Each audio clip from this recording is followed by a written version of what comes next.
राधे राधे। आप सभी का स्वागत है स्टॉक मार्केट थाला में। आज का दिन थोड़ा सा डल रहा है। अब कुछ लोग बोलेंगे कि सर आप बोले थे कि मार्केट तो बाउंस बैक देगा, आज देखिए बाउंस बैक नहीं दिया। अरे तो भाई कौन सा मार्केट गिर गया है? 74 पॉइंट को कुछ गिरना बोलते हैं क्या?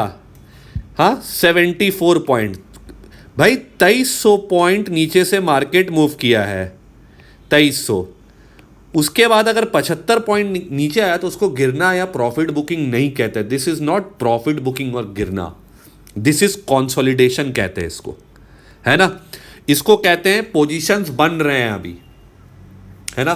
तो लोग जम के अब देखो, जो बड़े लोग हैं वो भी पोजीशन एक बार बनाने देते हैं। जम के मंदी कर लो तुम पहले, उसके बाद हम ऊपर लेके जाएंगे। तो अभी कौन मंदी कर रहा है? अभी रिटेलर एक बार सोच रहा है कि शायद गिरेगा। लेकिन आज एक डेटा है जिस पे मैं चर्चा करना चाहूंगा। आज जो मेरे को थोड़ा सा एक डरने वाला बात लगा है कि आज के मार्केट में जब उतना मूवमेंट नहीं था पर इंडिया विक्स 5% ऊपर चल गया। ये थोड़ा डरने वाला बात है। ये है डरने वाला बात, क्योंकि मेरे को याद है जब ये मूवमेंट आया था और ये मूवमेंट आया था और ये जब हल्का नीचे और इधर नीचे आया था तो इंडिया विक्स इस समय भी बढ़ा था 5%। तो मेरे को डर है कि यहां से एक पुल बैक ना आ जाए। तो अब इंडिया विक्स का बढ़ना एक नेगेटिव संकेत है। मार्केट वहीं और 5.5% बढ़ गया, इंडिया विक्स इतना हो गया है। मार्केट वहीं, इंडिया विक्स बढ़ गया है, लेकिन मार्केट का मोमेंटम एकदम पॉजिटिव बना हुआ है। तो अभी कॉन्ट्राडिक्टरी व्यू थोड़ा मेरे मन में आ रहा है। आज मैंने ट्रेड लिया था 24,950 में, आपको बोला था गिरने में पुट बेचूंगा, तो यहां मैं पुट बेचा था। तो मेरा 10,000 का लॉस हुआ आज, क्योंकि मैं बुक कर लिया लास्ट में। अब ठीक है ना, 10,000 का लॉस हो ही गया तो क्या दिक्कत। देखिए यही फायदा होता है, गिरने के बाद पुट बेचने से लॉस का स्कोप जो होता है कम होता है, लेकिन प्रॉफिट का स्कोप काफ़ी अच्छा खासा होता है अगर बाउंस बैक हो जाए तो जैसे लास्ट टाइम भी हुआ था तो मेरे को प्रॉफिट 60,000 हुआ था। कब आते ही फ्राइडे को 60,000 का प्रॉफिट हुआ था। तो आज मेरा 10,000 निकल गया उसमें से, कोई बात नहीं। तो अभी क्या लग रहा है मेरे को, कल के लिए भी बात करते हैं और बैंक निफ्टी पे भी चर्चा करेंगे। तो बैंक निफ्टी में आज क्या हुआ आपको बताता हूं पहले मैं। तो बैंक निफ्टी में पहले ऊपर लेके गया। अच्छा, मेरे को पता था कि ये नीचे आएगा, हालांकि मैं ऐसा नहीं कमा लिया फिर कॉल बेच के, क्योंकि मैं आराम से ट्रेड करता हूं। क्यों नीचे आएगा? क्योंकि इतना जल्दी ऊपर नहीं भेज देगा 56,000, क्योंकि अभी तो सब लोग सोच के बैठे हुए थकाएगा। मैंने अपने कल का टैगलाइन क्या दिया था? पहले थकाएगा, आपको थकाएगा। कॉल पुट का प्रीमियम ही नहीं बढ़ रहा है, एकदम धीरे धीरे धीरे धीरे धीरे धीरे धीरे धीरे सब हो रहा है एकदम। बोले तो थकाएगा भी, आपको कंफ्यूज करेगा। ऊपर गया नीचे आ गया, वो भी देखिए कितना धीरे धीरे धीरे धीरे धीरे सब मूवमेंट हुआ है। तो अभी थकाएगा, कल भी बोला मैं, है ना। इसीलिए अभी देखिए, अभी डीके का समय चल रहा है। मैंने आपको बोला था ना संडे वाले वीडियो में कि अभी डीके कराएगा, और देखिए क्या हुआ अभी। एकदम स्लो मूवमेंट, पता ही नहीं लगने देगा अभी कहाँ जाना नहीं जाना मेरे को सबको। और थोड़ा सा लेकिन हल्का फीलिंग दे रहा है कि मैं नीचे आना चाहता हूँ, मैं नीचे आना चाहता हूँ। कॉल बेचो कॉल बेचो, लेकिन हम कॉल नहीं बेचेंगे क्योंकि वो ट्रैप हो सकता है भाई। तो चलिए अब कल के लेवल्स के लिए हम लोग जिक्र करते हैं कि कल क्या लगता है। कि एक कारण क्या हो सकता है कि इंडिया विक्स बढ़ा है कि मूडीज ने डाउनग्रेड किया है यूएसए को, ट्रिपल ए रेटिंग दिया। तो जो ट्रिपल ए रेटिंग दिया, मूडीज डाउनग्रेड किया है। तो जो मूडीज और बाकी सब भी डाउनग्रेड कर चुके हैं यूएसए को, कुछ कुछ और भी रेटिंग एजेंसी ट्रिपल ए दे दिया। ट्रिपल ए देने से क्या होता है, जो 10 ईयर का बॉन्ड यील्ड होता है ना, 10 ईयर बॉन्ड यील्ड, वो बॉन्ड यील्ड का जो परसेंटेज है वो ऊपर चल जाता है। उसका मतलब क्या होता है, बेसिकली देखो यूएस अभी डेथ में है। डेथ कितना है? $35 ट्रिलियन, मतलब ऑलमोस्ट ट्वाइस, लगभग बोल सकते हैं कि ट्वाइस तो नहीं हुआ लेकिन हाँ 36 ट्रिलियन के आसपास है। तो अपना जीडीपी उसका है 20 ट्रिलियन और 20 से लगभग डबल की ओर जा रहा है। तो डेथ जब होता है तो क्या होता है कि उसका आपका जो जीडीपी है, जो आपका कमाई होता है सरकार का, मेजर पार्ट आपको इंटरेस्ट देने में चल जाता है। तो ये जो डेट होता है, ये डेट कैसा होता है, ये डेट दूसरे कंट्रीज होते हैं जिनके पास सरप्लस मनी होता है, वो आके ये डेट खरीदते हैं। मतलब वो बॉन्ड्स खरीदते हैं उनको इंटरेस्ट मिलता है। तो जिसमें से कि सबसे ज़्यादा जो यूएस डेट है वो उसमें से स्विट्ज़रलैंड हो गया, उनके पास बहुत है यूएस डेट, और उसके बाद और भी कतर हो गया, कतर के पास है, फिर सऊदी अरब, बड़े बड़े जो कंट्रीज धन्ना सेठ लोग जो है, चाइना है, इन लोग के पास है, तो इन लोग को इंटरेस्ट मिलता है। तो जैसे मान लीजिए यूएसए को अभी 4.5% देना पड़ रहा है, इंडिया को 6.7 के आसपास परसेंट देना पड़ता है। तो मतलब अगर ये बढ़ के अगर 6% हो जाए तो आप समझिए 1.5% और देना पड़ेगा, और $36 ट्रिलियन का 1.5% और देना पड़े, आप समझ रहे ना। इसलिए डाउनग्रेड हुआ। तो उसी डर से आज क्या हुआ, इंडिया विक्स जो है आपका 5% बढ़ के 17.4 हो गया, ये सोच के कि अगर आज यूएस मार्केट गिर गया तो थोड़ा सा पुट लोग खरीद लिए और कॉल खरीद लिए थोड़ा सा, दोनों तरफ का। हालांकि पुट ज़्यादा करते हैं और कॉल ज़्यादा बेचे हैं, सेफ साइड रखने के लिए करके गए। लेकिन अभी मैं देख रहा था कि गिफ्ट निफ्टी 100 पॉइंट ऊपर दिखा रहा है। तो अभी मैं बोला ना, देखो आज जो फॉल आया वो मूडीज़ के रेटिंग, फ्राइडे को मार्केट बंद होने के बाद मूडीज़ का रेटिंग आया था, उसके बाद इसलिए शायद आज थोड़ा सा प्रॉफिट बुकिंग हुआ और थोड़ा पुट खरीद के लोग चल गए डर के मारे कि भैया कल क्या हो पता नहीं, पुट खरीद के चल जाओ। तो पुट खरीद के गए तो पुट का प्रीमियम बढ़ गया, और क्योंकि पुट बहुत खरीद रहे थे इसलिए मार्केट धीरे धीरे करके नीचे ड्रैग हो गया और लोएस्ट पॉइंट में जाके लगभग क्लोजिंग दिया।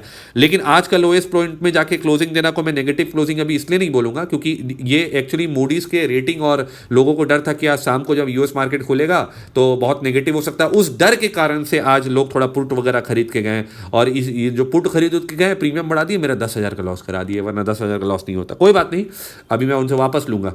तो अभी मेरे को क्या लग रहा है, देखो एकदम अप ट्रेंड इंटैक्ट है ना।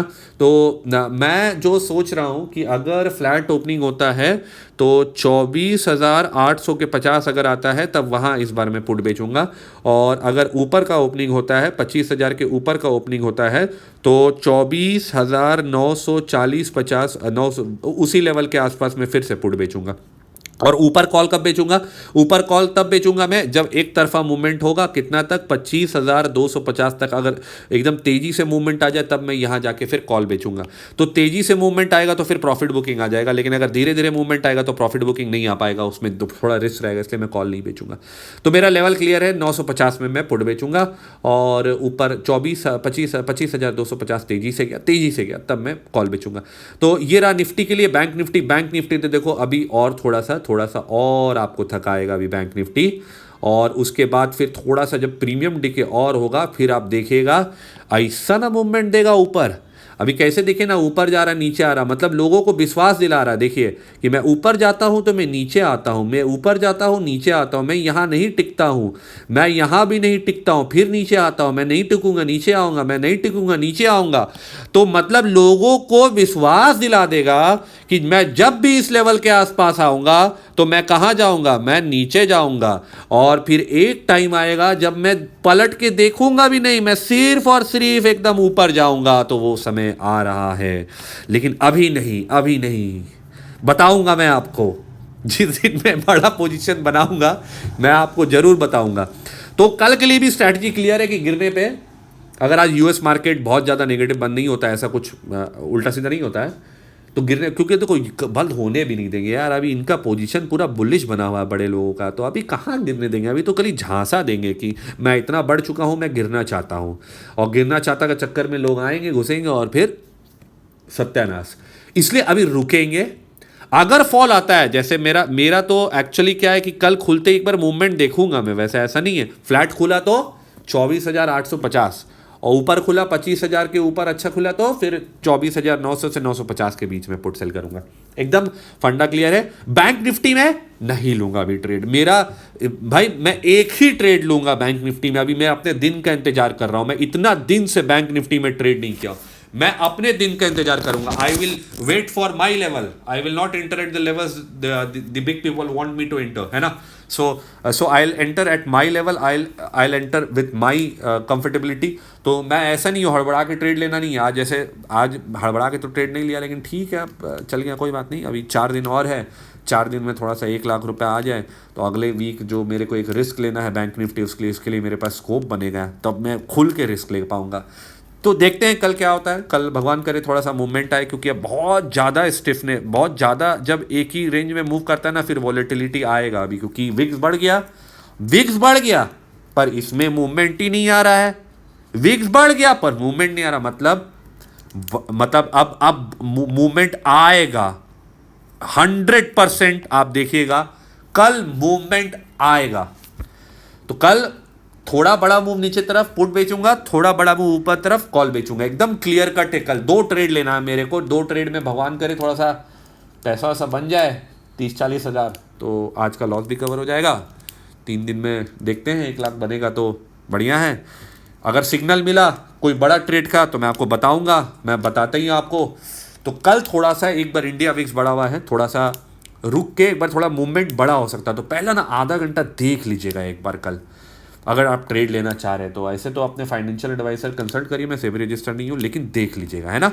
चलिए इसी के साथ मैं आज का वीडियो अभी यहाँ समाप्त करता हूँ। आप संभल के ट्रेड करिएगा, कल आधा घंटा देख के ट्रेड करिए हो सके तो, क्योंकि इंडिया विक्स बढ़ गया पर मूवमेंट नहीं आया निफ्टी में, मतलब ये लैग इफेक्ट बोलते हैं इसको, है ना, कि विक्स बढ़ रहा है पर मूवमेंट नहीं आ रहा, मतलब ये मूवमेंट का तैयारी हो रहा है। समझिए मेरा बात मैं क्या कह रहा हूं, यानी लोग कोई तो है ना जो भर भर के पोजीशन बना रहा है भाई, तभी तो इंडिया विक्स बढ़ रहा है। इंडिया विक्स का मतलब क्या होता है, ऑप्शंस का प्रीमियम बढ़ रहा है। ऑप्शंस का प्रीमियम कब बढ़ता है, जब बाय करते हैं लोग ऑप्शंस को, तब उसका प्रीमियम बढ़ता है, जैसे शेयर का भाव बढ़ता है ना, वैसे ही।